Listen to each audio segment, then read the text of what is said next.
Donde arranca el papel del empresario Víctor de Aldama como cerebro en el caso Koldo, hay que retroceder al verano de 2018. El cargo de ministro de Fomento. Ábalos es nombrado ministro de Fomento y entre sus escoltas está él, Rubén, el apellido les va a sonar, Aldama, son hermanos. No voy a aclarar. Hay que subrayar, Mateo, que gran parte de la instrucción del juez se está guiando por unas conversaciones que se encontraron durante el registro en la casa de Koldo García. Claro, en unos dispositivos que tampoco a los agentes les costó mucho encontrar, ¿no? Estaban, digamos, a la vista, no estaban escondidos. Yo lo que pienso, Silvia, del caso Koldo es que Koldo García es la gran incógnita, como decía Irma en Mesa, la caja de sorpresas y el que tiene que dar muchas explicaciones que aún no ha dado, ni en sede judicial, ni probablemente a su abogada. En primer lugar, hablas perfectamente de esas evidencias que aparecen en su casa, de esos dispositivos móviles. Tenían más de 20 teléfonos móviles, de los cuales alguno de ellos, incluso grabadoras, una Philips en concreto, antigua, es la que utilizó para grabar conversaciones, no solo con Santos Cerdán o con José Luis Ábalos o con empresarios, sino también con su propia mujer. Hay horas y horas de grabación con su propia mujer. Eso a los agentes de la UCO no les costó nada encontrarlo en su vivienda de Alicante, de la provincia de Alicante, cuando entraron en febrero de 2024, porque estaban a la vista, no estaban escondidos, estaban a la vista. O sea, el material principal de esta causa, el principal material incriminatorio hasta la fecha, fue muy fácil acceder para la UCO, acceder a él, y después efectivamente han tardado algún mes en, digamos, volcarlo, analizarlo, revisarlo y plasmarlo en un informe, pero es lo que sustenta ahora mismo la causa. Esa es una de las grandes incógnitas. Hablabais de la declaración de hoy, la otra es efectivamente cómo hacía esa figura de cajero con su mujer de los ingresos y los gastos de José Luis Ábalos, de dónde percibía ese dinero, porque no hay ninguna trazabilidad del mismo. O sea, son una serie de interrogantes lo que rodea la figura de Koldo García. La defensa de Cerdán, sin ir más lejos, apunta al largo brazo de la Guardia Civil, apunta a esa colaboración que tendría o que tuvo en su momento Koldo García en su época en Navarra y que continuará en el tiempo hasta el día de hoy. Hay una serie de incógnitas, de incertidumbres en torno a Koldo García, que es un poco para mí el gran asunto de la causa. La hora de la verdad de Koldo García, ¿cuándo va a llegar? ¿Va a llegar hoy? ¿Va a declarar hoy? ¿No va a llegar a declarar hoy? ¿Cuándo va a llegar? Porque es verdad que él es el que tiene que dar muchas explicaciones. Efectivamente es muy sospechoso, porque además no nos olvidemos que Koldo tenía avisos, sospechas de que le estaban siguiendo. Quiero decir que él sabía de alguna manera, porque ha tenido siempre mucho contacto, efectivamente, en el mundo. De hecho, todo esto el caso empieza por sus contactos con los policías y los guardias civiles del Ministerio del Interior, uno de ellos del Ministerio de Transportes, uno de ellos hermano de Aldama, que es un personaje del que nos hemos olvidado, pero que es fundamental porque es el corruptor y que, por cierto, también está en la calle tranquilamente con todos sus millones y todo su dinero. Donde arranca el papel del empresario Víctor de Aldama como cerebro en el caso Koldo, hay que retroceder al verano de 2018. El cargo de ministro de Fomento. Ábalos es nombrado ministro de Fomento y entre sus escoltas está él, Rubén, el apellido les va a sonar, Aldama, son hermanos. No voy a aclarar. Grabaciones. Son grabaciones que se encontraron, decíamos, en casa de Koldo, en unos teléfonos que estaban bastante a la vista, con unas contraseñas, nos señalabas, muy sencillas. ¿Cómo son esas grabaciones? ¿Son grabaciones de conversaciones completas? ¿Son fragmentos? ¿Por qué las partes todavía no han tenido acceso a ellas? Bueno, lo cierto es que nosotros hemos escuchado solamente las que constan en el famoso informe de la UCO del 5 de junio y las que están en lo que se llama expurgo, ¿no? Es ese material que sí se dio traslado de ese material a las partes, pues que estaban también en los teléfonos, pero que no fueron incluidas en ese informe. Lo que sí que está claro es que la UCO ya ha dicho que esas grabaciones son veraces, que no están manipuladas, pero sí que es cierto que las partes no han podido trabajar con ellas para presentar sus propias periciales, que algunas partes ya adelantan que van a ser más completas que las de la UCO, que las de la propia UCO, para intentar desacreditar, lógicamente, la veracidad de esas grabaciones, que sería ahora mismo la prueba de cargo más importante que hay en la instrucción. Pero todavía queda bastante por salir, o sea, conocemos, como te digo, solamente 8 grabaciones que están contextualizadas en momentos concretos, pero no sabemos si esas conversaciones se han grabado enteras, si hubo más, si se paró de grabar en algún momento, eso no lo sabemos todavía. Mateo, dentro de estas grabaciones, ¿cuándo podríamos esperar que sean entregadas a las partes? Bueno, las partes en sus escritos dicen cosas bastante reseñables, Silvia. Dicen, por ejemplo, que la pericial que hizo la Guardia Civil carece de algunos elementos como los metadatos, o sea, no pueden conocer, por ejemplo, el origen exacto de las grabaciones y por eso están esperando a que el Juzgado Central de Instrucción de la Audiencia Nacional, que investiga la ramificación del caso Ábalos Koldo Cerdán, tengan acceso a esa documentación, a esas grabaciones íntegras, como decía Irma, para poder ya hacer ellos una prueba pericial, digamos, que rebata el informe de la UCO, que para ellos es bastante incompleto sobre la veracidad de las grabaciones.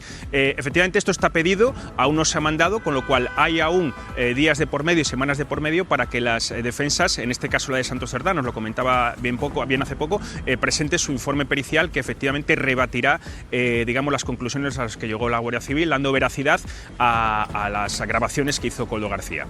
Una duda, Irma, sobre el informe de la UCO.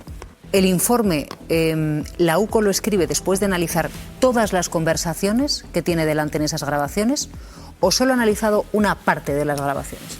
Bueno, ellos han incluido en el informe del 5 de junio, que es sobre todo el que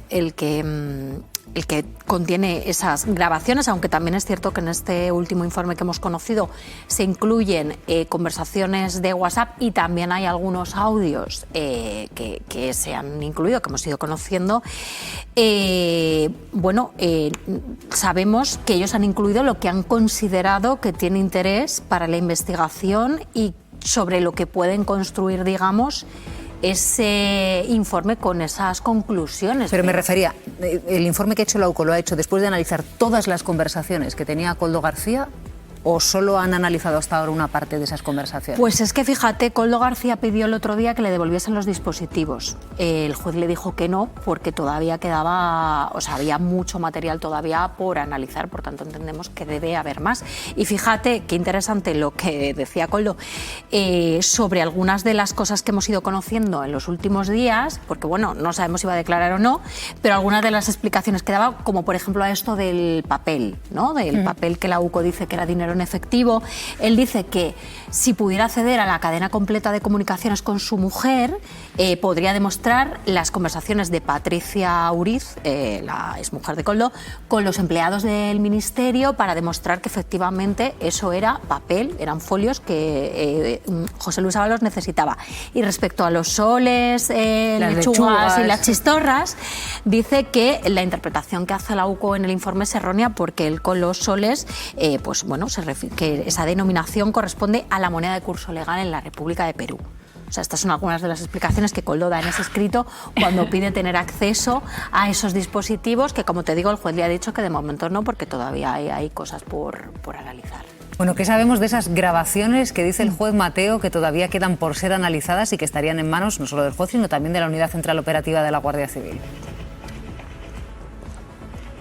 Bueno, el grueso, digamos, incriminatorio, yo creo que la UCO ya lo aporta en el informe de 5 de junio que dio lugar al posterior encarcelamiento de Santos Cerdán, donde efectivamente todos pudimos leer y después escuchar esas grabaciones de Koldo con Santos o con José Luis Ábalos, o incluso con la mujer de Koldo García, hablar de la recepción de mordidas, de la entrega, etcétera. Yo creo que el grueso ya lo incluye la Guardia Civil, pero efectivamente lo que cuenta Irma en plató, Koldo García no ha tenido acceso aún íntegro a todos los dispositivos que les incautaron, o sea que efectivamente no ha podido hacer, digamos, esa labor de cotejar lo que él tiene y tratar de rebatir lo que la UCO, digamos, puso negro sobre blanco en su informe de 5 de junio. A partir de ahora, pues bueno, lo que te decía, una vez que las partes tengan acceso al contenido íntegro de las grabaciones, ya podrán presentar sus informes periciales, que van a ser muy relevantes porque la idea un poco es rebatir las conclusiones a las que llegó la UCO. Hay una conclusión de la UCO muy importante, por ejemplo, dice que no hubo manipulación en las plataformas, o sea, en el acceso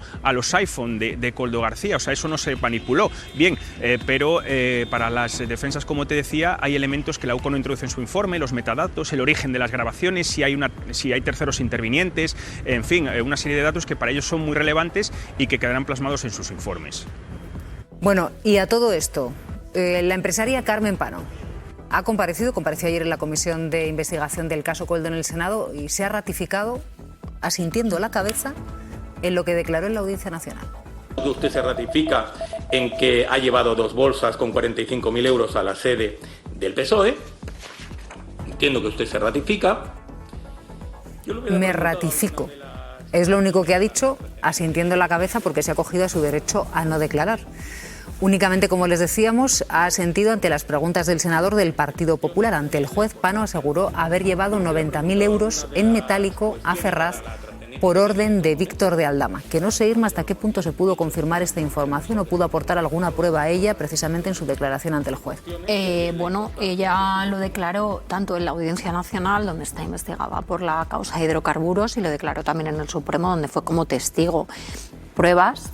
No hay pruebas más allá de que ella lo ha ratificado ante notario, pero realmente eso no se ha podido nunca comprobar. De hecho, si recordáis, el PP lo denunció ante la Audiencia Nacional y el juez Pedraz lo archivó porque dijo que hacía falta un algo más para investigar esto que una información que aparecía en prensa, porque la primera noticia que tuvimos de esto, si recordáis, fue una entrevista en The Objective en la que se hablaba de un empresario, no se daba la identidad en ese momento, no se daba la identidad de que era Carmen Pano, se hablaba de un empresario que había llevado bolsas a Ferraz con dinero, 90.000 euros.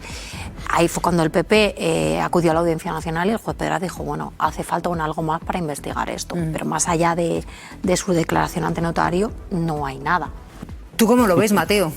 ¿Cómo ves esta declaración de Carmen Pano sobre llevar supuestamente 90.000 euros a Ferraz? El único titular que te puedo dar, Silvia, es que hasta el propio Víctor de Aldama lo ha negado. Lo ha negado radicalmente. Y si lo niega Víctor de Aldama, que su objetivo es derribar al gobierno, te lo puedo decir todo. Porque efectivamente ese dinero sería de él. O sea, y él lo ha negado públicamente y por escrito. Sobre el tema del rastro de las cuentas que hablaba Brunete en mesa, solo darte un dato, Silvia. El juez en junio pidió a la UCO informar sobre 479 cuentas en 12 países.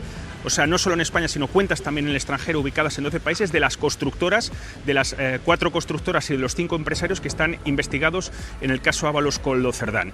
Ese informe lo está realizando la UCO, es un informe evidentemente de largo recorrido porque hay que pedir mucha información no solo en España sino en el extranjero y a partir de ahí analizarlo, cribarlo y extraer unas conclusiones. Y ese va a ser probablemente el informe clave que nos dé una idea del volumen de las mordidas del que estabais haciendo referencia.